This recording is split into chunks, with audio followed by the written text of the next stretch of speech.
Hello students, आप सभी का हमारी यूट्यूब क्लासेस पे स्वागत है। तो आज का जो हमारा जो टॉपिक है वो हमारा भौतिक व रासायनिक परिवर्तन से रिलेटेड है।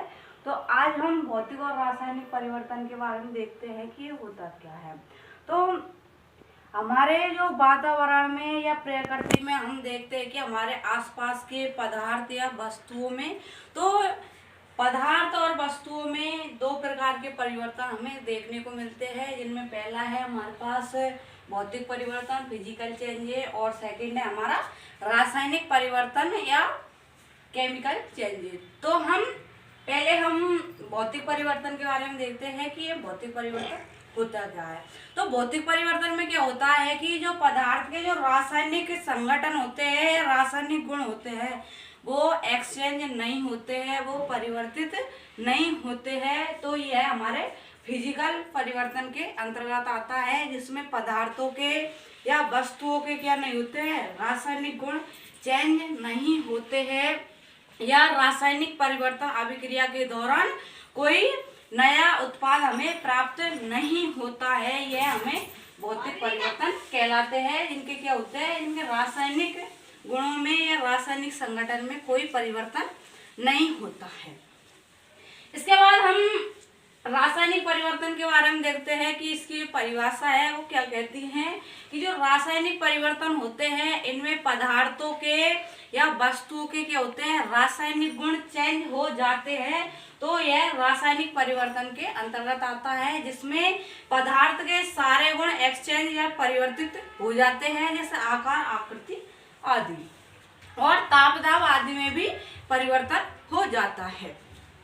इसके बाद हम वापस से भौतिक परिवर्तन के बारे में देखते हैं कि जो भौतिक परिवर्तन होते हैं वो हमारे उत्क्रमणीय प्रकृति दर्शाते हैं या उत्क्रमणीय अभिक्रिया दर्शाते हैं। उत्क्रमणीय अभिक्रिया क्या होती है, इसके बारे में हम देखते हैं कि जो यदि हम कोई अभिकारक ले रहे हैं और अभिकारक से हम उत्पाद प्राप्त कर रहे हैं, तो यदि हम वापस उत्पाद से यदि अभिकारक प्राप्त कर लेते हैं तो वह उत्क्रमणीय अभिक्रिया कहलाती है।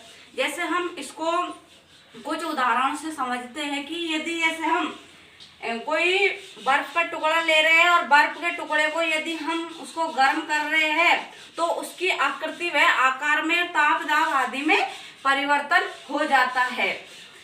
तो यदि हम बर्फ के टुकड़े को गर्म करेंगे तो वो जल, साधारण जल के रूप में हमें प्राप्त हो जाएगा, और यदि हम वापस से जल को यदि जमने के लिए फ्रिज में रखेंगे तो उस स्थिति में हमें क्या प्राप्त होगा, वापस ठोस वस्तु हमें प्राप्त हो जाएगी। तो ये हमारे भौतिक परिवर्तन के अंतर्गत आते हैं, और जो भौतिक परिवर्तन होते हैं यह एक प्रकार की उत्क्रमणीय रिएक्शन, उत्क्रमणीय अभिक्रिया दर्शाते हैं, जिससे उत्क्रमणीय अभिक्रियाओं में हमें अभिकारक से उत्पाद और वापस उत्पाद से हम अभिकारक प्राप्त कर सकते हैं। इसके बाद हम रासायनिक परिवर्तन में देखते हैं कि जो रासायनिक परिवर्तन होते हैं यह हमें अनुत्क्रमणीय प्रकृति दर्शाते हैं या अनुत्क्रमणीय अभिक्रिया यह दर्शाते हैं। तो अनुत्क्रमणीय अभिक्रिया देखते हैं कि जो हमारी उत्क्रमणीय अभिक्रिया होती है यह उसकी विपरीत होती है। तो यदि हम अनुत्क्रमणीय अभिक्रियाओं में जैसे हम कोई अभिकारक ले रहे हैं और उससे हम उत्पाद का निर्माण कर रहे हैं, तो यहाँ पर हमें वापस हम उत्पाद से अभिकारक नहीं प्राप्त कर सकते हैं, तो इसे हम अनुत्क्रमणीय अभिक्रियाएं कहते हैं, जो रासायनिक परिवर्तन दर्शाती है।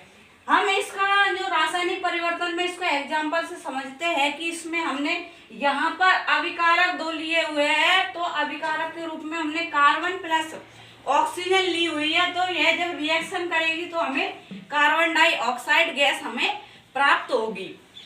तो यहाँ पर हमें उत्पाद के रूप में क्या प्राप्त हो रहा है, कार्बन डाइऑक्साइड गैस हमें प्राप्त हो रही है। यदि हम वापस से कार्बन डाइऑक्साइड की जब वापस हम इसको अभिकारक के रूप में परिवर्तित करेंगे तो यह हमें C+O2 के रूप में नहीं प्राप्त होगा। तो ये जो रासायनिक परिवर्तन होते हैं यह अनुत्क्रमणीय प्रकृति के होते हैं। इसके बाद हम नेक्स्ट भौतिक परिवर्तनों कुछ एग्जाम्पलों से समझते हैं। जैसे जो कि पदार्थ की अवस्था में परिवर्तन, उसके आकार आकृति में होने वाले परिवर्तन क्या होते हैं, हमारे भौतिक परिवर्तन होते हैं। जैसे हमने देखा था कि अभी हम किसी बर्फ के टुकड़े को गर्म कर रहे हैं, गर्म करने से उसकी आकृति क्या हो जाती है, परिवर्तित हो जाती है। अगला देखते हैं कि जैसे हमने मोमबत्ती ली और मोमबत्ती को जलाते हैं तो उसका जो मोम है वो पिघलने लगता है। जब वो मोम पिघलेगा तो वो दूसरी ओर वह जमना प्रारंभ हो जाएगा, तो सिर्फ उसमें क्या हो रहा है, उसकी आकृति में परिवर्तन हो रहा है। तो जो आकृति और आकार आदि में जो परिवर्तन होते हैं वह हमारे भौतिक परिवर्तनों के अंतर्गत आते हैं।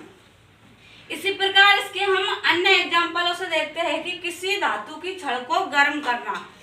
यदि हम किसी धातु की छड़ को गर्म करते हैं तो उसकी जो तापमान है उसमें क्या हो जाती है, वृद्धि हो जाती है। लेकिन कुछ समय बाद हम उसको उसके तापमान से हटाकर वापस उसको साम्य अवस्था में लाएंगे तो वो वापस ठंडी हो जाएगी। तो उसमें जो भौतिक परिवर्तन में क्या होता है, उसके ताप, दाब, आयतन आदि में कुछ समय के लिए परिवर्तन हो जाता है, लेकिन कुछ समय बाद वह अपनी पुनः अवस्था में आ जाती है। तो यह हमारे भौतिक परिवर्तन दर्शाते हैं। इसके बाद हम देखते हैं कि जल में लवण व शर्करा का घुलना। तो यदि हम जल में लवण और शर्कराओं को घोलते हैं तो वह कुछ समय के लिए तो क्या हो जाती है, घुल जाती है। लेकिन जब उसको हम साम्य अवस्था में स्थिर रखते हैं तो हमें कुछ समय बाद देखने पर पता चलता है कि वो नीचे हमें जमी हुई दिखाई देती है। तो ये हमारे क्या होते हैं, भौतिक परिवर्तन होते हैं। इसी प्रकार इसका जो अगला एग्जाम्पल है हमारे भौतिक परिवर्तन का, तो उसमें क्या होता है, जैसे मोम का पिघलना। तो मोम के पिघलने में अभी हमने देखा था कि उसकी क्या हो रहा है, आकृति में चेंज हो रहा है। तो जो आकृति में और आकार में जो परिवर्तन होते हैं वो हमारे भौतिक परिवर्तन आते हैं। इसके बाद हम देखते हैं कि सांस लेना। जब हम सांस लेते हैं तो सांस लेने पर हमें भौतिक परिवर्तन होता है, क्योंकि सांस लेने पर हमें कुछ समय तक लेते हैं और उतनी ही हम छोड़ते हैं। तो हमारे पास जो सांस लेना है वो भी हमारे भौतिक परिवर्तनों के अंतर्गत आता है। इसके बाद हम रासायनिक परिवर्तनों को कुछ उदाहरण देके समझाते हैं कि जो कोयले का दहन होता है, कोयले के दहन में जब कार्बन को हम ऑक्सीजन की उपस्थिति में उसका दहन करवाते हैं तो हमें कार्बन डाइऑक्साइड गैस प्राप्त होती है। तो यह हमारे रासायनिक परिवर्तन आते हैं। रासायनिक परिवर्तनों के अंतर्गत यह आता है, क्योंकि इसमें इसके क्या होते हैं, रासायनिक संगठन चेंज हो जाते हैं। इसके बाद हम अगला इसमें देखते हैं कि जो कोयला, पेट्रोल, डीजल, लकड़ी आदि का जलना। तो जब कोयला, पेट्रोल, डीजल आदि का जब दहन होता है तो हमें उत्पाद के रूप में अलग पदार्थ प्राप्त होते हैं जिसमें कोयला, पेट्रोल, डीजल, लकड़ी के गुण उपस्थित नहीं होते हैं। उनके रासायनिक संगठन परिवर्तित हो जाते हैं। इसके बाद हम इसमें अगला देखते हैं कि श्वसन एवं प्रकाश संश्लेषण की क्रिया में हमारे रासायनिक परिवर्तन होते हैं।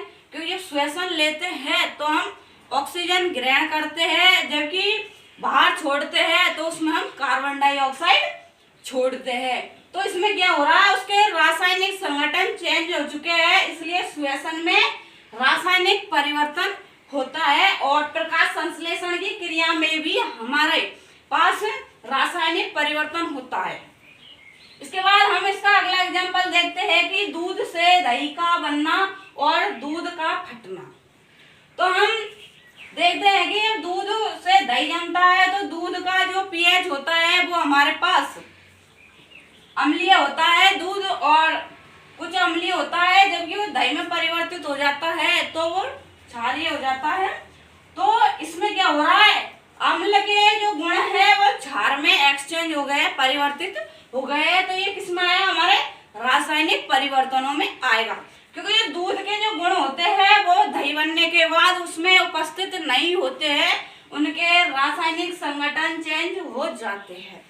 इसके बाद हम देखते हैं कि जब दूध फटता है तो उसमें पुनः फटने के बाद दूध में वो गुण नहीं रह पाते हैं जो दूध में पहले से उपस्थित होते हैं। तो यहाँ पर ये दूध फटा है तो इसमें क्या हो चुका है, इनके रासायनिक संगठन चेंज हो चुके हैं। इसके बाद हम इसमें नेक्स्ट देखते हैं कि रासायनिक परिवर्तन। तो धातुओं का जो संचारण होता है, जब धातुओं पर जंग लगना प्रारंभ हो जाता है तो उनमें क्या होता है, उनके भार में वृद्धि होने लग जाती है। तो जब धातुओं पर संचारण होता है तो उनमें क्या होता है, उनके रासायनिक गुण या रासायनिक संगठन चेंज होना प्रारंभ कर देते हैं। तो जो धातु संचारण की जो क्रिया है वो रासायनिक परिवर्तन दर्शाती है। इसके बारे में हम नेक्स्ट देखते हैं। नोट के रूप में हमने लिखा है कि जो मोमबत्ती का जलना है इसमें भौतिक और रासायनिक दोनों परिवर्तन उपस्थित होते हैं, क्योंकि हम जानते हैं कि जो मोमबत्ती में मोम भी होता है और इसमें एक धागेनुमा एक संरचना होती है। तो वो धागेनुमा संरचना जो जल जाती है तो उसके रासायनिक संगठन में क्या होता है, चेंज हो जाता है, जबकि जो मोम होता है वो हमें दूसरी तरफ उतना ही प्राप्त हो जाता है। तो जो मोमबत्ती का जलना है इसमें भौतिक व रासायनिक दोनों परिवर्तन होते हैं। इसके बाद हम देखते हैं कि भोजन का पकना। भोजन के पकने में सिर्फ रासायनिक परिवर्तन होता है, क्योंकि जब भोजन पकता है तो उससे पहले तो उसके जो भोजन के अलग गुण थे, लेकिन जब भोजन पक चुका है तो उसमें रासायनिक अभिक्रिया हो चुकी है तो उसमें क्या होता है, रासायनिक परिवर्तन होता है।